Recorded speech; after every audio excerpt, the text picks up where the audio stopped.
When I first spoke with Stanislas Derbemont of REScoop.eu, his work left a deep mark. He explained how communities, even when they deliver clean energy, jobs, and social value, are often forced to pay a risk premium simply for being democratic. Banks look at citizen ownership and see dilution. They look at participation and see instability. At the time, this felt like a quiet but heavy anchor holding projects back. Today, with the ACE project coming close, his analysis feels even more urgent. Over the past weeks on Energ'Ethic, you've heard Junior and Bangala speak of energy as hope, and Chris Vrettos call for all hands on deck as communities mobilize millions in citizen capital. This conversation shows that things are moving, but they also remind us why Stan's perspective still matters. Because the storm has not passed yet.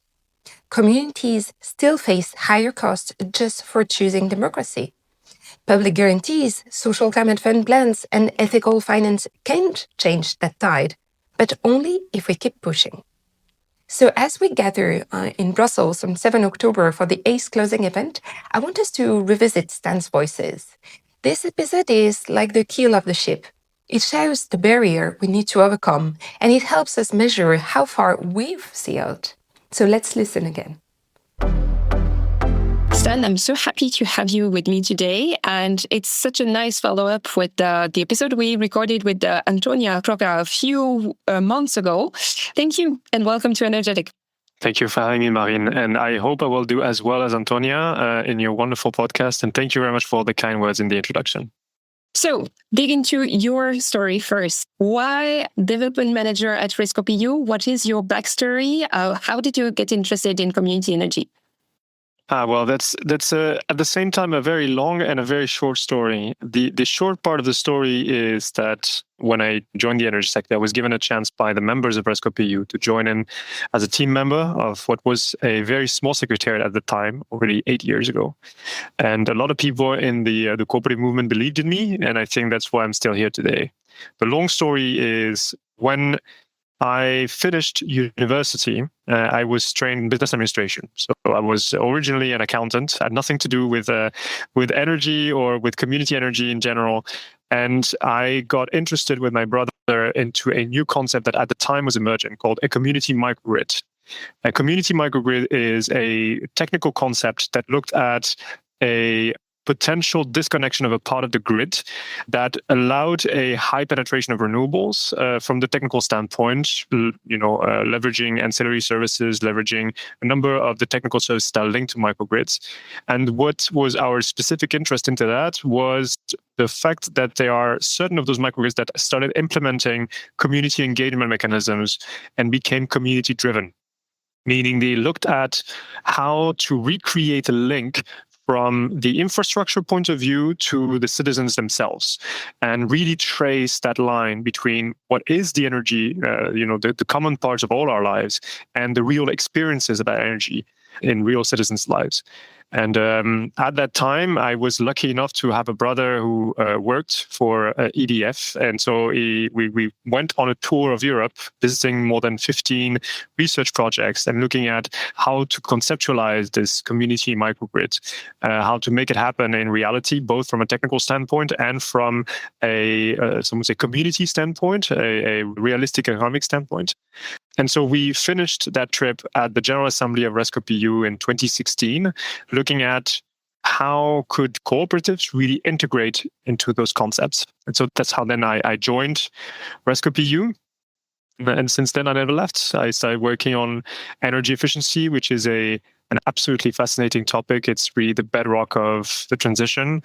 And I worked with wonderful, wonderful colleagues and projects that allowed me to really discover all the aspects, not only from the point of view of the technicalities, but also from the point of view of the engagement of people into the transition. And that led me to then work into another project, which was the Compa project that looked at then the implementation of those kind of, slightly disconnected areas of the grids that had a strong community focus. And in the Compa project, we worked with many companies as well, many private partners that looked at how to make that happen technically. And then what REScoop.eu was bringing to the table with our members, namely ZES and Copernico in Portugal, our goal is really to understand how we could make that happen from a community standpoint. How could we make that happen for the service of the people, right? And that allowed us as well to kind of follow the publication of the Clean Energy Package at the time in 2018, 2019, the development of the concepts of renewable energy communities, citizen energy communities, and then the implementation. And yeah, here I am now, 8 years later, working on something that, is something that was unfortunate in most of the projects that I worked on, but that became a very intrinsic part of my experience is the financing of this project. And really, how do you realize the community ownership aspect of that? So indeed, finance seems to be like the biggest culprit for many things to happen and not happen or not steer in the direction we would like it to be. And in French, we say l'argent c'est le nerf de la guerre. I don't know if an equivalent expression exists in English, but basically it says that we actually need money to move things forward. So you have been working on various strategies to kind of steer the money in the direction of energy communities, basically, and financing these energy communities. And they are facing many pitfalls. So what should they try to avoid? What could they do, these energy communities? And what is really your experience in that? I mean, you seem seems to be quite a long journey.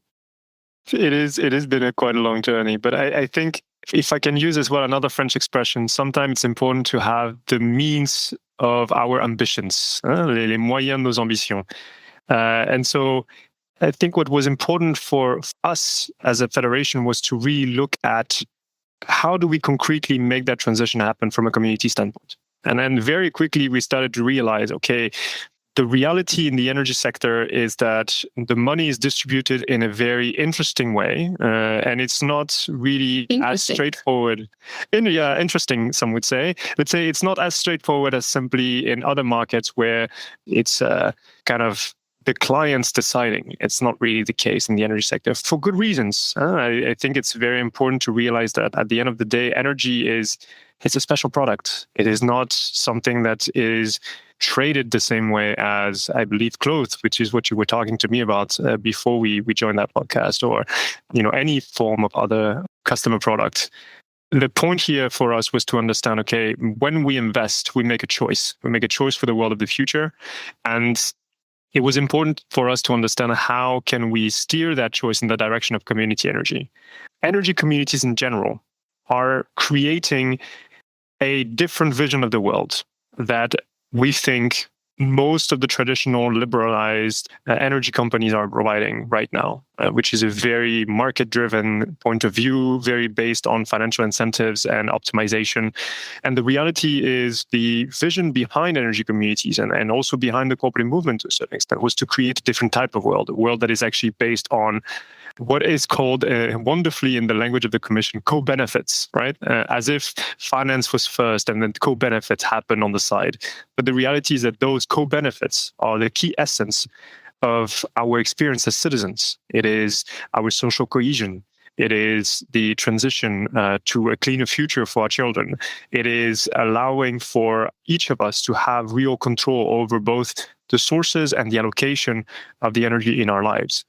And so this is really the core question that we keep talking about. How do we kind of realize that in our current world? And the reality is that then, yes, Marine, I agree with you. Money is the key issue. Money is not necessarily the end, but it's the mean that we use for the allocation of our resources that are finite. And so that's where the debate started. It started at how can we allocate the resources that we have to make sure that the transition to energy democracy happened in Europe tomorrow. And from that point of view, what we started to look at is what is the expression of the community energy movement which is really all the initiatives in the energy sector that are driven by citizens. And it's the community ownership aspect, the fact that we own, we control, which are also two different things, but are strongly interlinked. We control the projects that are the outcome of our actions as citizens. And so we looked at energy communities, we looked at how they are financed, we looked at how we partner as well with public and private entities. And we did that through a project called ACE, which you mentioned at the beginning of the podcast, which is Access to Capital for Community Energy, and which is really a project that looks at what are the type of models in terms of sharing the value between the different financing partners, and how do we make more energy communities happen with strong, viable projects through time. What was interesting then for me was to understand that, yes, there are a number of limitations currently in our world around community financing. The first of which is an issue of risk.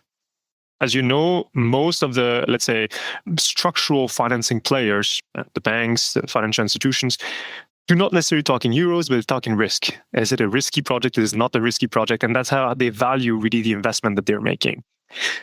The key problem with community energy is that it has been considered historically as a very risky investment partner. Why? Communities. Because of unclear reasons, because they are small, because their ownership structure is diluted, because their control is democratic, because they are unfamiliar, just to be clear, because they feel removed from the way traditional financing partners are built. And so therefore, the understanding is it's much more difficult. And therefore, when the understanding is difficult, the assessment is also much more risky. And so most communities usually pay a premium on their financing, which obviously, I mean, is most SMEs will tell you is a reality of the world, but at the same time is strongly impairing the scaling of those projects, which at the end of the day are not financially optimized. They're optimized for other things. Yeah? They're optimized for the social cohesion. They're optimized for the inclusivity, the responsibility, the benefits to the local community. But they're not optimized for how much cash am I going to get out of my production project? How much cash am I going to get out of my windmill? Or, how am I going to deliver this premium asset for my portfolio? That is not something that community energy organizations really look at. Yeah, they are reinventing some norms. They are reinventing some standards, and traditional investors, they are not familiar with that, so they don't really trust them. And I mean, the two previous episodes of this podcast were really about norms and international norms and standards and how important they are to build trust, to really foster trust and make sure that customers follow. But it's not only about customer, it's about the banks, it's about any kind of investors, any kind of money, whether they're private or public as well. I mean, you've been working with both channels, if I'm correct. Absolutely. And I think there's two parts in your statement here. There is the first thing, which is the trust building exercise, which is so important. And the funny thing is that when we see in certain areas where the trust is already pre-built, like when there is a very strong ethical or cooperative banking movement, for example, like in Italy, the projects are getting financed quite easily.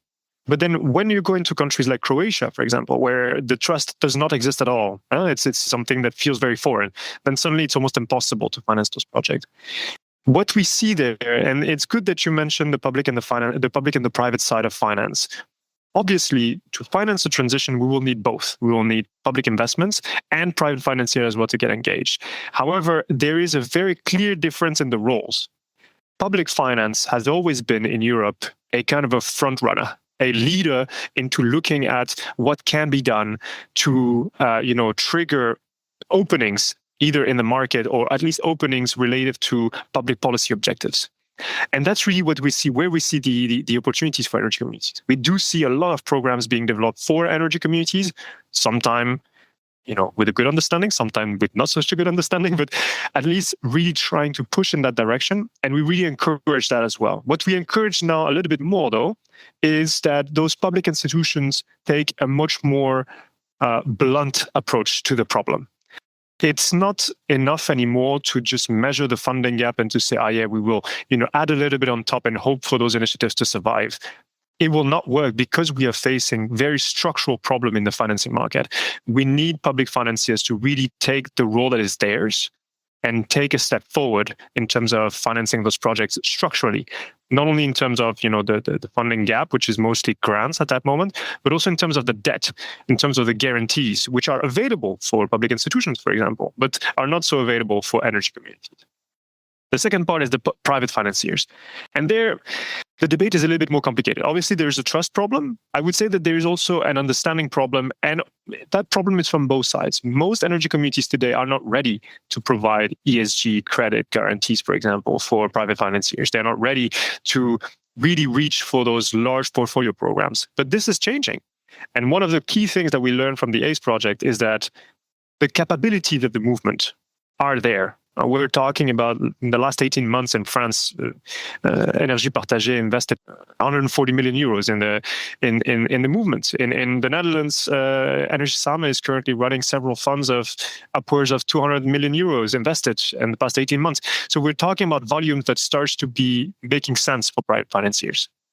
But then we come to the next part of the explanation, because there is one part which is obviously the risk taking, and then the other part which is the fact that you cannot deal with energy communities the same way that you deal with traditional projects.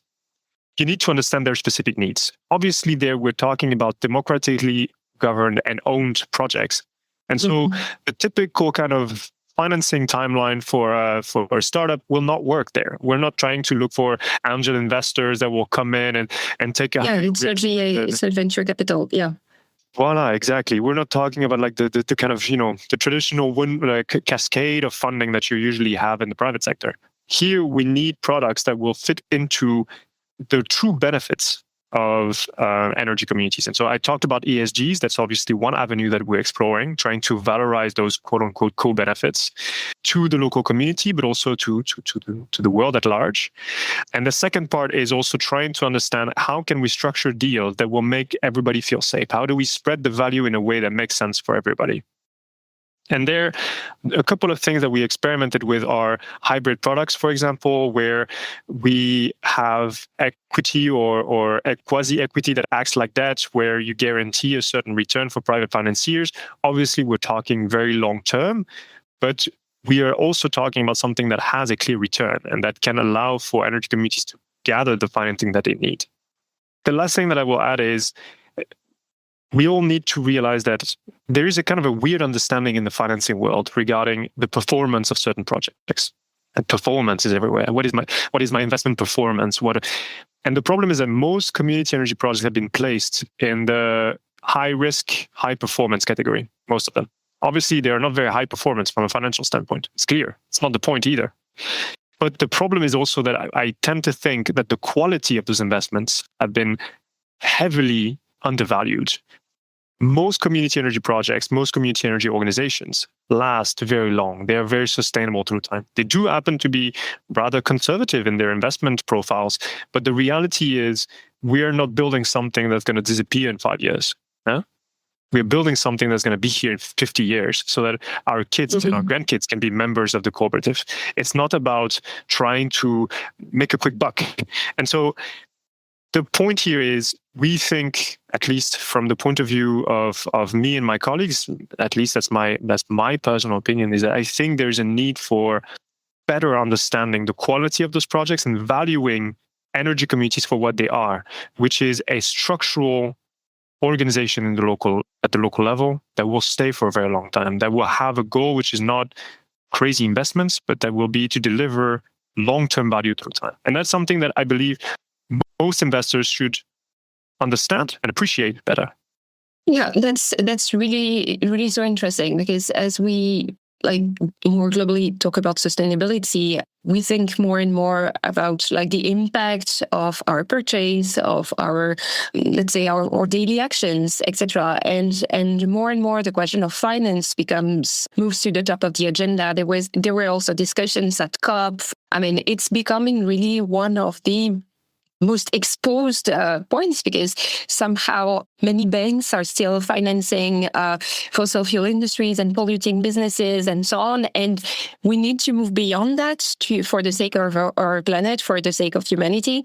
And what, if I understand correctly, the idea of energy communities is really so sustainable that is built really to be as something steady that you doesn't really need to move up and down and be traded and move from one person to another. So it doesn't seem to be like the thing you will make a lot of money from if you're, let's say, in this kind of... It's not a 10x business. No, exactly. No, we're not looking at that.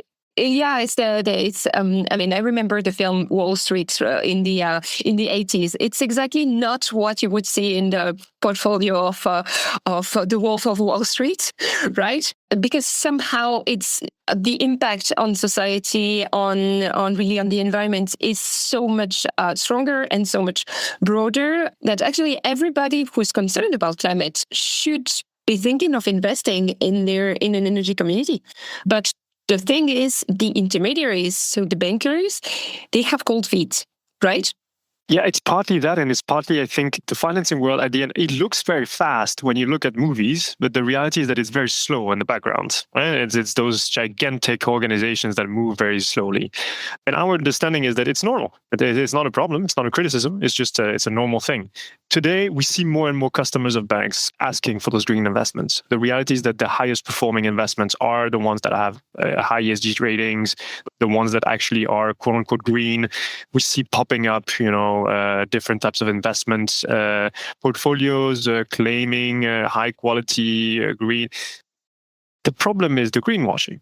Recently, the Commission has implemented new standards to try to avoid that. The CRC 3D is also now have been voted to actually be implemented as well at the European level. So we hope that those standards are kind of like coming together and making it clear that greenwashing will not be the point.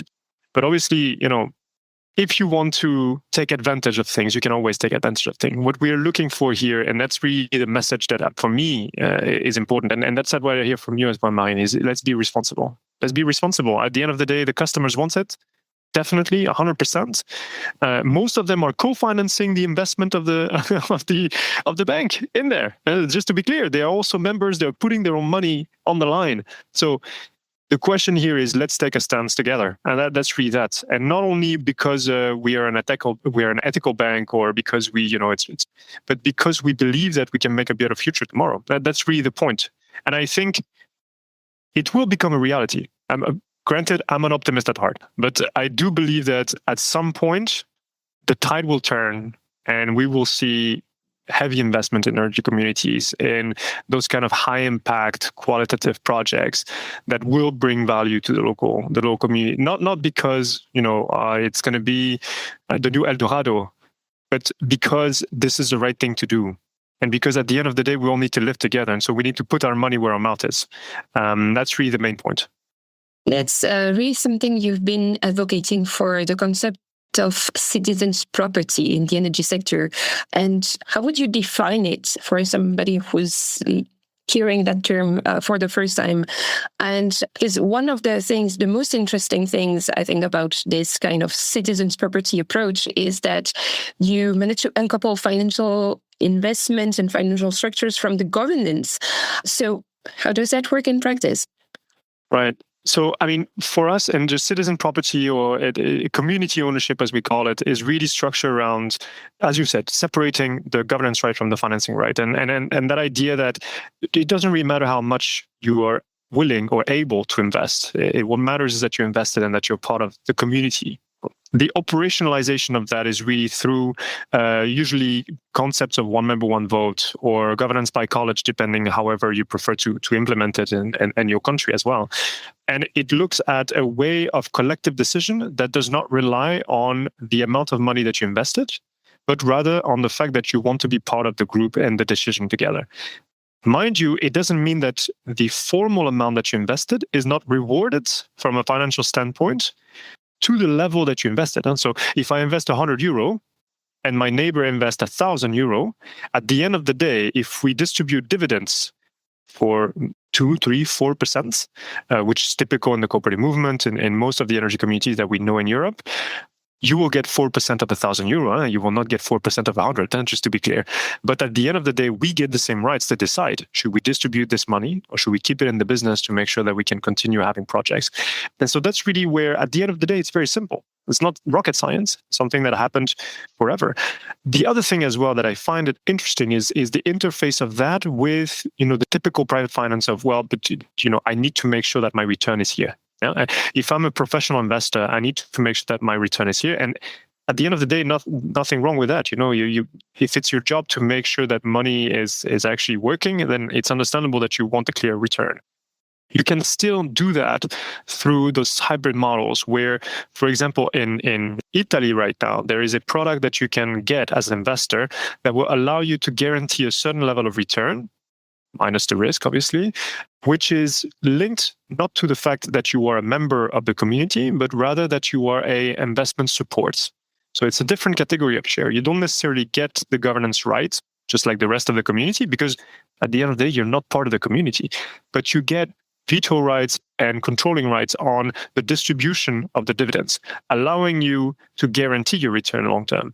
And so that's really this kind of model that we're trying to look at right now. If you look at what Énergie Partagée, for example, is doing in France, they really looked at how do we share the value of the project.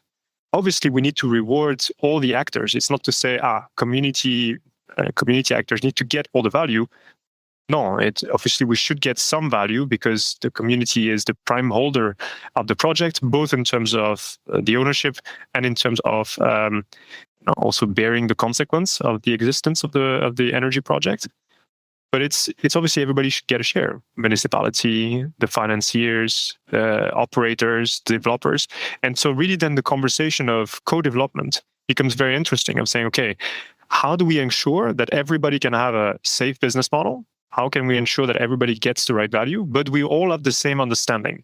At the end of the day, we're trying to get more renewables, better renewables as well, that will fit into a broader system. And we need to create local job, local economic drive, local growth and skills. So that's really what we're looking at the end of the day. And then allowing for that partnership to be with everybody on the same point rather than a competition partnership. I think this is a very key drive in the community energy movement. It's not about competition. We're not trying to compete with one another. We're trying to collaborate together for a better world. And so that makes a big difference as well in the relationship with our partners currently. Yeah, it's cooperation instead of competition, and I love that. Exactly. It's really like I feel it's a common thing among the people who are my guests in this podcast, because everybody really wants to say to share their insights and really want to make their solutions somehow more mainstream. And I really like that. I'm really grateful for all the speakers to be so generous really with their ideas and with their business models, with their projects and so on. And so let me ask you one thing, really one piece of advice or one or two key lessons you would like to offer to potential listeners who would be keen to contribute or start their own community energy project. Absolutely. What I will not do is tell you what to do. That would be counterintuitive to exactly what I've just been telling you for the past 40 minutes.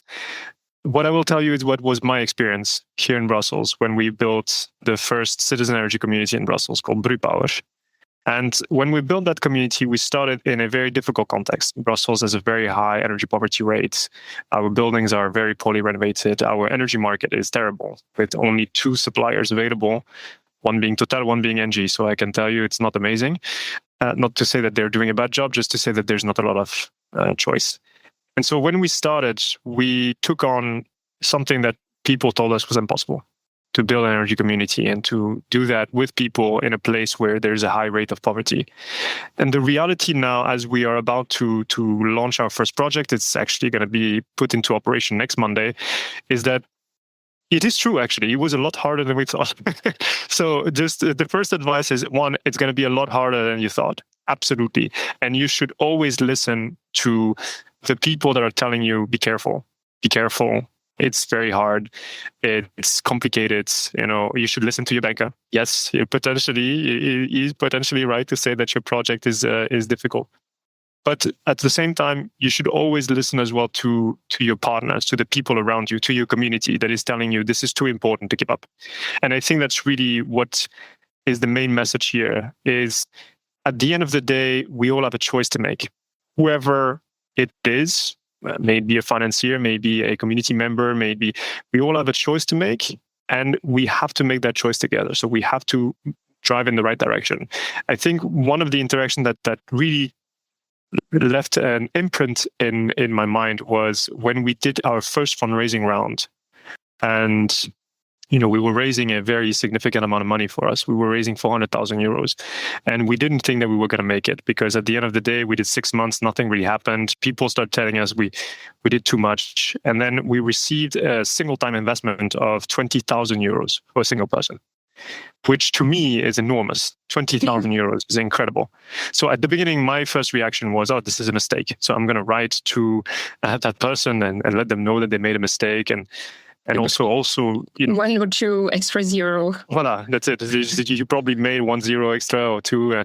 And then also to remind them of the rules of the cooperative, which are very, very tight, right? He will only be able to get his investment back after 6 years. It's, limited returns. And I received the most wonderful email in return saying, "You're very emotional." I didn't think it was going to be. I didn't think it was going to be that hard. He literally wrote me an email saying, "Listen, not only check yourself.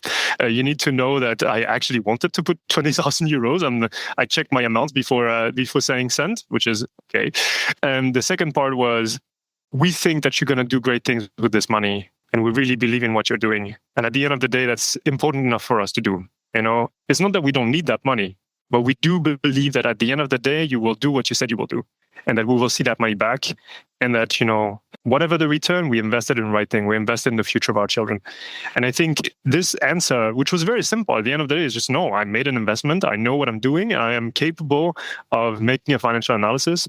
It was really wonderful, because it really showed, that people care, that people actually want to make that difference. And so, they have trust in you. They put their trust in you. Exactly. And at the end, it all relies on that. It all relies on the trust. It all relies on, the beliefs that we have together. And at the end of the day, I'm sure that we'll make it. And I'm sure that I'll be more than happy in 6 years from now to hopefully not give him his money back, but to deliver to him his first dividends on his returns, and to make sure that, he knows that he made a difference in the creation of the community, which, obviously, I'm sure that we are not the most performant part of his portfolio, but at least he made a difference for a lot of people around here. So that's super inspiring. So people with deep pockets, please reach out to Stan for our community energy projects. And and I mean that's also that's such an interesting story also, because we've one of the key aspects, of course, of the energy transition is like the renovation of the building and so on. And somehow, if you decide to invest in your own solar panels or in your own, let's say, retrofitting of your home by putting a heat pump or renovating it, maybe you get some money back, but it's only for you. Whereas in that case, it was really about the community and delivering for the community, and mostly delivering for those who could benefit, but wouldn't, are actually not capable of putting any money at first. I mean, maybe they have other skills or talents they can share, but maybe they are not able to put any money because of many reasons and many circumstances that are personal to them. So that's really great. Thank you, generous contributor in Brussels. I won't give his name right now because he didn't give me the green light to do that. But I definitely we all carrying him in our house, definitely. That's brilliant. Can you share 1 or 2 more things about the Brew Power Cooperative in Brussels and how it will really look like? What we hope to build is an organization that will be able to deliver cheaper kilowatt hours for all Brussels here in Brussels. And so what we started with is something that is very new in Brussels called energy sharing, that is meant to allow us to basically deliver kilowatt hours that we produce through rooftop installations directly to our members. And that allows us, thanks to the Brussels law, to provide with the cheaper kilowatt hours. Relatively, it's between 20 and 25% cheaper than a traditional fixed contract on the energy. So that's the vision. We already are starting to implement rooftop PV across the region. We are lucky enough to also partner with several Brussels municipalities as well as large public buildings to also implement this production. And Brewpower really is looking at bringing citizens together to understand, yes, the production side of things, to get cheaper kilowatt hours, but also to understand how can we as a region be more sustainable. And so what it means really is that the production side is going to be important, but the more important side is the sobriety aspect. And how can we change the way we consume energy and understand energy so that we can all better take advantage of it? Because we are such a big city, very urban area, we will need anyway the support of the other regions in Belgium. And so we need to understand also the role that we have compared to that. The vision of Brewpower then is at some point to take on the supply as well. In order to be able to be providing the entire bill of our members. So Brewpower was built 2 years ago by a group of 10 founders. And we are now looking to invest. We built our first project. We're looking to invest into much more until the end of the year. We are planning to get to 1.5 megawatt installed in, I think, a year and a half. So basically 2026. So it's hopefully going to make a difference for a significant number of people.